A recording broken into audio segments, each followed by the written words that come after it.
Uchenna gazed over the tropical island. Palm trees studded green hillsides. Rivers meandered through valleys. It was the most beautiful island she had ever seen. Unfortunately, it was only 13 inches long and 9 inches wide, because it had to fit in a baking pan.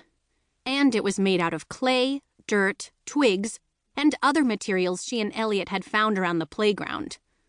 But it was way nicer than the landscapes of all the other kids in Ms. Vole's class. Pai Lu, with her black eyeliner and black nail polish and black pants and black shirt and black rings and black combat boots, had made a blighted waste, as she called it. "Nothing can grow in this cursed land," she'd announced, "except for shadows and despair." Uchenna didn't really get Pai Lu. Shruti and Janie had made an Arctic tundra, which just meant that they had filled their baking pan with ripped-up tissues.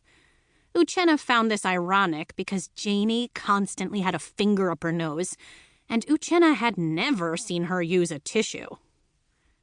And then there was Jimmy. Jimmy and Jasper and Jonna had made a big brown lump. Uchenna figured it was supposed to be a mountain, or a hill, or maybe a dung heap, which means a pile of poop. Jimmy was very into dung heaps. For some reason, Jimmy was currently sticking pieces of brown clay up one of his nostrils. Definitely a dung heap, Uchenna thought. Just then, Elliot returned to the table with a watering can, grinning. "Ready to see how fresh water systems function on tropical islands?" he asked. "I'm kind of more excited to see how Jimmy is going to get that clay out of his nose," Uchenna replied. "Don't be silly. With these wells, lakes, and underground cave and tunnel systems we've created, we should be able to replicate the true behavior of a water table on a Caribbean island." Elliot began to sprinkle water over one half of the landscape. Soon, the lakes they'd made began to fill up. He kept pouring the water. Amazingly, the lakes didn't overflow.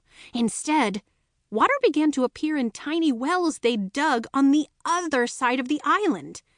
"Cool!" Uchenna exclaimed. "Right? The water is running through our hidden subterranean—" "No," Uchenna interrupted.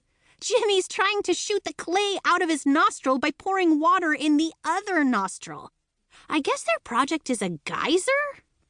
Jonna and Jasper were clapping in rhythm, urging Jimmy on, as he leaned his head back and tried to angle the spout of a water pitcher up his nose. Ms. Vole finally noticed what was happening and hustled over to prevent Jimmy's nasal geyser from erupting all over everything. Just then, the door of the classroom burst open, revealing a tall man with a bushy beard, an enormous shock of black and white hair, and a disheveled tweed suit. His shoulders were rising and falling like he'd been running. "Excuse me, Miss Vole," announced Professor Fauna, in a voice as rich and rocky as the mountains of his native Peru.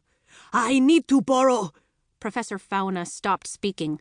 Ms. Vole had Jimmy bent backwards over her knee, and she was reaching up his nose with her forefinger and thumb. Ms. Vole? What are you doing?" Ms. Vole looked up like she'd been caught. "Well, it's a science experiment." "Ah, I see.